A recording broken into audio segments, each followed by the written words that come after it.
by the 60s rolls around, Lester Cox is very involved with Bernie, of course, and he wants these houses. He wants to go up. And so he decided, you know, my house is not in great shape. It's going to cost a fortune for me to restore it. So what he did, which was really kind of cool, he sold the house to Lester. Lester sold it back to him for $500. And with the intent that he could take anything he wanted out of it, but he also had to level it and have smooth dirt. Okay? So he immediately gets in there with the crew for, oh gosh, months. And they basically disassembled anything that they could use in the house. All this beautiful paneling going up and all that was all taken out. Then they demolished the house. You've seen this house if you've ever been out to the battlefield. Because north of the battlefield, where General Sweeney's little museum was, there's a house that looks like it's from more of the colonial times. And so he built the house and put all this stuff in it. And then he later sold it, and we get General Sweeney's museum, and then that stuff gets moved to the battlefield. Recently, the Parks Department purchased all that, so they own it. So when I called and asked him, I said, well, what do you do with the house? He gets to stay there. And he said, well, we just had park rangers to come to visit. They get to stay in a really cool house. This one's really a crime thing. This was a travesty that Springfield let this happen. Or Lester Cox. So this house was built by Harry H. Hughes. Now, Mr. Hughes was a miner. And he was a capitalist and a miner. He had mined all over the world that he owned. And he had developed several techniques. He had patents on it. He was quite wealthy.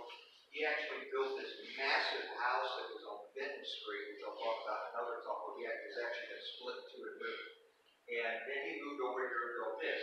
Now, can you imagine? This thing cost $20,000 in 1903. And it was dripping with all sorts of incredible woodwork. It was known to have the best front color and all sorts of things. So they owned it, and years later, Springfield Library System buys it. And they had it for 10 years. They sold it to Lester. He tore it all down, nothing was saved. As you can see, I mean, it was incredible. Some of these are photographs that the news leader had taken. I have some from a 1911 book, and they really just go on and on. There's multiple pictures of all the woodwork that was in the house, and just absolutely stunning. So then we get to this house on Benton. Now, some of you guys may know this, but our ex-mayor, Mr. Carlson, lives in this house. The Strong family had it built for $10,000, so it was a little bit more modest. Incredible house. I've heard all sorts of stories, and you guys may know more. But General Ralph Truman acquired the house in the 50s. Of course, he had a little bit famous relative president of some sort. And he would come visit and stay here. And so when he would stay here, they had the house wired for all sorts of incredible telephone lines and all sorts of ways for him to communicate. Apparently, all this stuff is still wired up in the attic of his house.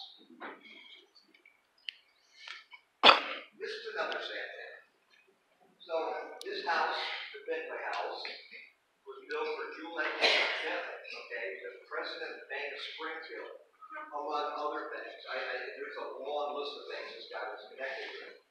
So he has the house, it's a massive house, stays in the family until it's sold to Missouri in 1965, and they use it for dorms.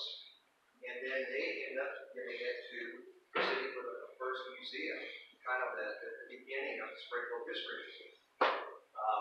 In 1993, though, it changed hands and it's been in private hands ever since. Now, I did a write-up on this on my page, and it needs help. And it's sad because if it keeps deteriorating the way it is, it's not going to be up much longer. But again, the woodworking here is just incredible. These are all built-ins, and it would just be a shame to lose this. I wish somebody would save this house.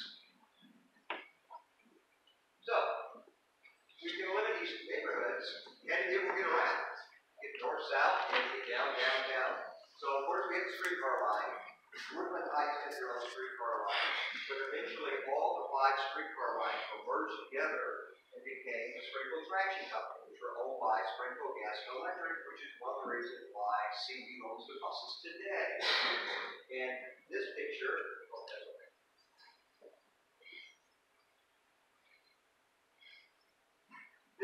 kind of cool because that's the building we're in right now. That's the firehouse back there.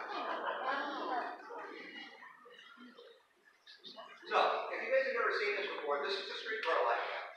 This is actually from 1929, and it kind of gives you an idea of what a streetcar light is. So, basically, we made a big circle around the area that we're talking about. So you go down Commercial, you can go up National, you can go down to Turner, you go over there by Goling, you used to ride all the way up there, and then come down Grant, you can go down Boonville, and you can go down Benton. This is Benton in the winter of 1910. And this one up here is an interesting one because we had two fairgrounds in Springfield. And one was on the campus of MSU University. That was the big one that we had. But we had a smaller one that was starting to come into being that was up by what we call Dickerson Park Zoo today. And this one here is one of the smaller trolley cars that we had that was on ice that they acquired. The one up here is kind of neat because in the back, this is a big one. And that one was way back when we had horse-drawn trucks. And they just kept them around if they needed extra passenger, they would just stack it on. And the Springfield Traction Company, again, is going to be a talk in the Midtown section because I could go on for a long time on this. This is in front of what we call the bus barn today, which is still there today. And they just now have it set up for buses. And this was, if you could work with the Frisco, this is who you wanted to work for, if you could work with them. Well, they got this grand idea. Okay, we got trolleys to get around, we had to walk. The railroad had this problem of people trying to cut across tracks, so their first idea was, hey, we'll make these viaduct, subway, whatever you want to call them, so you can walk back and forth. Well, we had several problems. One, they flood. Two, mountain teams won't go through that much water. Not everybody had a horse, and they didn't want to wade through them. So it kind of cut the people off. So we get this, the footbridge. Okay, so the footbridge was really, really kind of cool. When I first came to town, the Frisco Museum was still operating, and I went up on this thing and saw, this is really cool. I've never seen anything like this. And that's because there's only two of these left in the world, and one's here. So Jefferson Footbridge was built by necessity. Now, it wasn't paid for by the city of Springfield. What had happened was, the Frisco Railroad had approached the people here and said, look, if you don't cut down on this foot traffic, trying to cross 13 tracks while our trains are coming through, and some of them barrel through here at the time, and then they would be injured, and then they would drop something, or they'd lose a foot, or they'd get killed, and then the family would want to sue the railroad. So they finally said, if you don't stop this, we're going to move our hub, and at the time they were thinking they would just move it down to Monette. They said, oh, no. So it was all the businessmen on Commercial Street came for this bridge. And they hired J.P. Morgan's American Bridge Works, and we'll get into some of this other stuff. So what was interesting about John Dearborn Morgan, this guy's incredible. He did a lot of incredible things, especially for our country. But he had taken 28 companies and just them together to create this new company. Well, we were one of the earliest customers for this new company, which was really, really bad because telephones were still kind of new and communication and synergy with all these different departments. That was kind of a hard thing because each 28 companies were scattered all across the United States. They eventually got much better, but we had one of their earliest projects. This is part of the blueprints that they had. You can see on Commercial Street, we had this zigzag thing that could go up. Now, originally they thought they were going to get wagons across this thing, kind of small for that, but they thought this would be a great pedestrian bicycle bridge. So they wanted it set up that you could get a bicycle across and then you shoot straight down on the other side. So the company that actually helped build East Bridge was one of the 28 that was involved. So they knew the railroad was not going to allow them to stop rail traffic while they were building this. So they had to come up with an ingenious plan. Well, in Mississippi, they were going to stop marsh traffic, so why don't we build a cantilever bridge? And that's exactly what they did. So the cantilever bridge with the suspension span, which is kind of unique, this bridge is built like overkill, but it's a really cool design. here in the middle, and here you got 4 sections that are suspended. So it's 532 foot long, spanning the 13 tracks. Now, Mr. Gooch, Councilman Gooch, he's a character. Boy, every time I read something on this guy, he had his own business. It was a secondhand shop on Commercial Street, and he was the guy who was in charge of putting fire on the bridge company. Threatened them all the time. We're going to sue you. We're going to remove the bond money. You got to get this done. They had poured the footings. They got everything ready, and they thought, boom, we're going to have this thing within a year. Well, it took a lot longer. But he was the guy who basically held their feet to the fire to get the bridge done. So what was really kind of funny is we ended up getting Allie Moore. Allie Moore lived on the north side, and she'd been watching him build this bridge, and she wanted to get across. Now, whether it was raining or something, I don't know. But she was hell-bent on crossing that bridge that day. We were still in the process of putting the wood planks down. There was gaps, openings. She didn't care. She started just walking across the bridge, and the guys were looking up at her like, what is wrong with you? They didn't have the railings up yet. So she was the first woman to cross the footbridge. This is a photo I have in my collection that is exceptionally rare because this was actually taken on the footbridge. You can see the girder here, right here, looking over at the station. This was taken shortly after the bridge was built. And then in 1912, and this again, our Commercial Street talk, there was a massive snowstorm in Springfield. There's some great pictures up here of that. But what was really kind of cool, because we're not used to seeing this today, there were buildings built up next to the footbridge. It wasn't this big open space like we have today. There was actually the Diamond Theater was right there, and you can see some stairs going up, but the stairs going up on that footbridge were in between those 2 buildings. And so soon after it was put in place, the Frisco was a happy camper because now the train could go, the people weren't crossing and getting hit anymore. You can see in this picture. Then the thing that's always been kind of fascinating, I've heard story after story after story. Kids love going up on the footbridge watching the trains. And this was actually taken in 1945. So it's been going on for a long time. I mean, there's so many people that are dying to get back up there again and watch the trains in action. So, I'm not going to go into all this because they've already kind of hit on it. But basically the one thing you need to remember, it's the largest one of its kind left in the United States. And it needs to be restored. Now, you ever heard of Frisco Hospital? Because you know we have one here. There was a big one up in St. Louis. We had a big one here. Now, if you ever want to see the stonework that's on the base of that hospital, it still exists. Go over to University Heights, go in the 900 block of Stanford on the south side of the street. You're going to find a very large carved stone house that has kind of a rounded porch with 2 columns. And Guy Way, who was head of the WPA at the time, he commandeered stuff. I guess the government people back then liked doing that sort of thing. So he found out these things were stuck in storage and he took them for his house. He also took these slate roofs that used to be on the Springfield Normal School at Cherry Pickwick. And his son had went all through this deep south and sent him pieces of antebellum mansions of doors and hinges and staircases and stuff. So the house itself, although built in 1936, some of the building materials go back to 1850. Really kind of a cool house, but that's where all that stone ended up. So what was neat about it is they took 35 to 50 cents from every employee did that base value. Cost $40,000 to build, pretty chunk of change. Located at Broadway, Missouri, in Atlantic. It was operated by the Sisters of Mercy, but out of St. Louis, but of Fort Scott, Kansas. And it remained there until 1922, and it was demolished in 1924. Now we get into somebody John likes.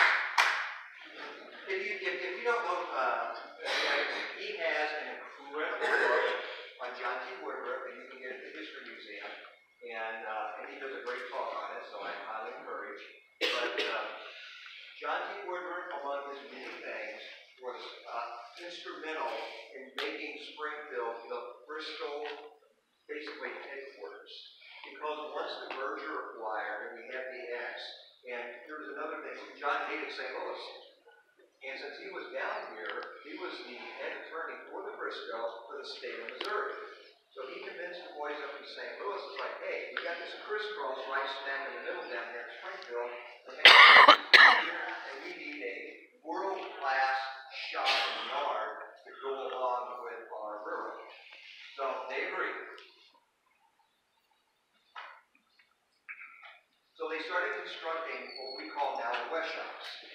And then the West Shops, which were there for many years, were just an incredible structure to behold. If they had built it this way, they would have been insane, because they actually had two roundhouses that were massive, plus all these other buildings that they were going to build. This was the original intent. Two things happened. They didn't have, again, enough money, and time was not on their side. Because what they ran into was labor shortages.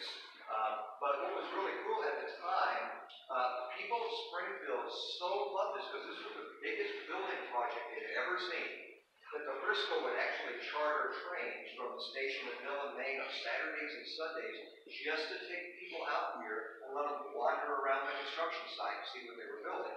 Again, motion would not agree. So they hired the Arnold Company out of Chicago. It was a 240-acre site. It took them 2 years. They were hoping to do it in a year. They just they could not find enough skilled labor. They just did not have enough manpower to get it done. And the grand opening had to take place on July 4th, 1909. And if you can imagine, it cost them $52 billion in today's money to build all this. The Frisco shops, this is basically what they had at the time. You wouldn't have the diesel shops or anything like that. You had boys who were early. But this was a view in the 20s of that. What's interesting is, you've never seen this before. This is Lake Frisco. Now, why would they have a big lake there? Well, they needed the lake there because they had a massive power plant there. The power plant was there to generate electricity and also steam for heat and to run other equipment they had there, and they needed to pull the water from the lake. They also had their own spring over there, too. This is a shot that I was given that was actually taken in 1909, July 4th, during opening. Now, this is kind of foreign to us today, but back then, it was a big plus to actually build and have your house next to where you work. And what was kind of fun about it, if you were a homemaker and you were at home, I know this from growing up near refineries back in Illinois. We had 3 refineries, and then when the shift changes would happen, each one would hit their steam whistles, and you would hear them go for like a minute in different chimes, which is kind of cool. So if you're living here and the whistle blew at 5 p.m. and it was loud, you would know exactly when your husband was coming home. So they built this, like I said, they built a massive power plant. This generated steam. It generated so much electricity, they were actually able to sell electricity back to Springfield for use. They also had the most modern coach shop that had ever been built. And it was massive, so they could build a lot of their cars. And what was really cool is, on this day, June 28, 1910, in 8.5 hours, they brought in one of their locomotives, tore it completely down and rebuilt it. That's quite an impressive feat. And of course, the photographers like hanging around out there too. They know where all the money's at, so they'd show up here whether it was an old train or new train. The name here is Charles Chumley. I don't think he has any relation to the guy that's on Pawn Stars. So. This is one of my favorite pictures. This was taken when the West Shop had 900 employees. Today, that whole section out there, just a fraction of the folks are actually employed. This is the sister engine of 1522 up there in St. Louis. There's a couple of these around, not much. Most all these are scrap. But again, they just don't allow you to do this stuff today. One of the things that you could do, which was kind of fun, if you worked here on commercial, down here on Commercial Street or down here, once a year they would have an open house where all the employees could come with their families and show them, this is where Dad works. This is what I do. You get to see all this stuff. I was blessed because growing up, my grandfather worked for Granite City Steel. And if you never had a chance to go see a working steel mill in action, it is awesome. It's a little scary, but it's awesome. And so I to walk through all these shops and the power plants and the erecting sites to see this stuff. They had their own baseball team. I mean, they pretty much had anything they wanted out there. And like I said, our group here built locomotives.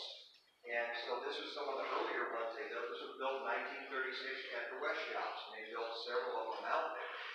It's hard to envision it here in Springfield, outside of like Paul Mueller or something, if you built anything like this and this large.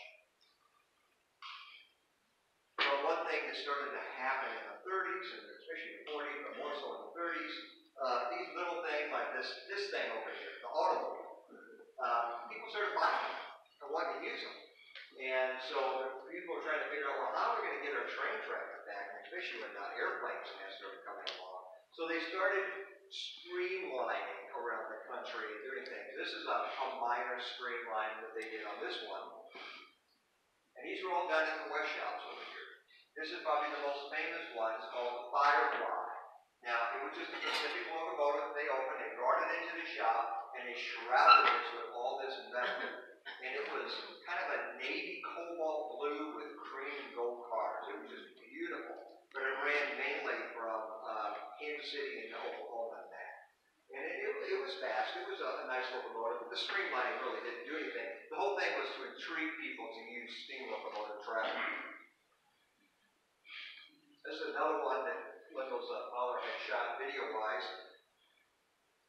This will show you the Frisco West Shops taken in the 50s. So the diesel shop was fairly new at the time.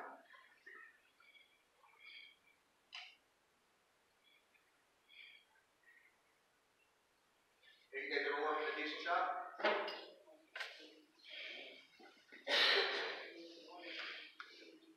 And this is a rare sight too, but it's a shame we don't have cabooses anymore. It was always fun to see a cabooses. You do see one around town that they welded everything shut for shutting around cars and stuff, but that's kind of about it. And what's interesting here is you pan over, you're going to notice something's missing. We don't have the Kansas Street Bridge. And you'll see the Sandy Towers over there where they would service the locomotives. So we got a big building there. And there was the private line for passenger service. And then, of course, we had the others that would be in black and gold for freight service.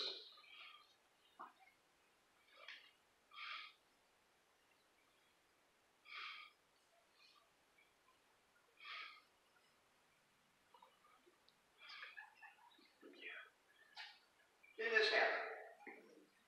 Kind of a sad day for Frisco. Back in St. Louis, where I grew up, they called it the Big Nothing Railroad. And they merged together. And unfortunately, it was not a good deal here. Basically, Frisco people got screwed again at a bad bill. 304 employees lost their jobs. This was the last picture taken of a Frisco locomotive that didn't have BN painted on it. The crew at the time. Again, can't do this anymore, but very cool picture.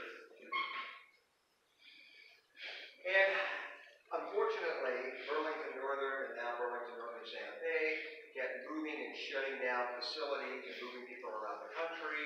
And they finally decided we just don't need that diesel shop, which was one of the best in the country, let alone all these other buildings. Now, the buildings had been used for a while. They were leased out to other companies to do different things. But from a historical perspective, they are cruel. The problem with the railroad is they have to pay taxes, heavy taxes on all these buildings that are not being used. And so the taxes are a lot less than just land and not a building. So my plan to shop these in 2010 as they were tearing it all down. Today, this is what we have. This big open space. They store basically they got rails out there and a few other little buildings and that's about it. So I wanted to kind of line this section up of our talk tonight here at the firehouse, because the firehouse that we're in right now is really, really kind of a cool spot. But it didn't start here. It actually started at Washington and Commercial Street on the Frisco property. The Frisco is the one who actually put the fireplace in place because, hey, they got all these wood buildings and steam engines and that, and they need to be able to have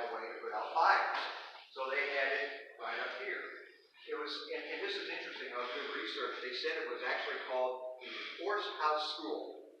I have no idea where they came from, but that's what Gooch called it in 1902. And so they converted it over and put the little tower and bell up there, and that's what they had. Now this would burn, which is what predicated Councilman Gooch to lobby to get a new fire station done. And so that's why we're in this building. So they said, look, we don't need it on the Frisco's spot anymore. We need to have it more centrally located for the whole city up here. So they built it. Now what's interesting about it is this is a sandwich because there were two other buildings here at the time. So they just built the front and back. So if you go upstairs in this building, you'll actually see some painted advertisements on the brick wall up here that used to belong to that building that was exposed. So around 1904, 1905, they opened up this building, and of course we had horses back then, and so we had to have stables, we had to have hay, we had to have food, and then they had to keep coal for the steam fire pumpers. And I can only imagine seeing this scene coming down the street. It's a hell of a way. So fire station number 2 goes horseless. So around 1910, 1912, thereabouts, they decided that the city was going to start buying a bunch of fire equipment.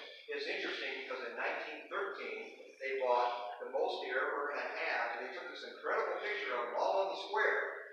And then about a month later, the square burned down. And as time went on, the building was used, it wasn't used. This section next door here, they kind of have a little kitchen in. McCurdy, who was actually a fireman, a fire chief here, he had rented from the city, got permission from him, and had put in his paint store. He used to have a Dr. Pepper sign on the top of this building that you could see as you were coming up. And of course, we have multiple parades up and down the street. You can see the fire station here. Unfortunately, I don't know when this happened, but all the decorative curve stuff on the front was taken out. So as we get to the 70s and 80s, the fire station number 2 looks like that. There's a commercial street sign up there. Little did they know in 1985 that they were going to have to pull their trucks out one day to put out a fire next door. And that's what we're seeing here. And that's why there's going to be a lot next door. So it was their shortest fire call they ever had, man. And these were some of the brave firemen that used to sit around up here on Commercial Street and watch everybody go by. So today, this building has been repurposed. We always wish that people in Springfield would do stuff like this, these cool buildings as opposed to tearing them down. But it's just a wonderful building with a lot of history. So, I've always asked what company costs because people don't know where to find it. If you've never joined my webpage, this is my webpage, Springfield, Missouri History, Landmarks, and Photography, and then I will approve you. If you do have your settings set to like ultra private, and I can't figure out who you are and only shows a picture, I will approve those people. So if you do have that, send me a message and let me know that you are that type of person, and I'll put you on there.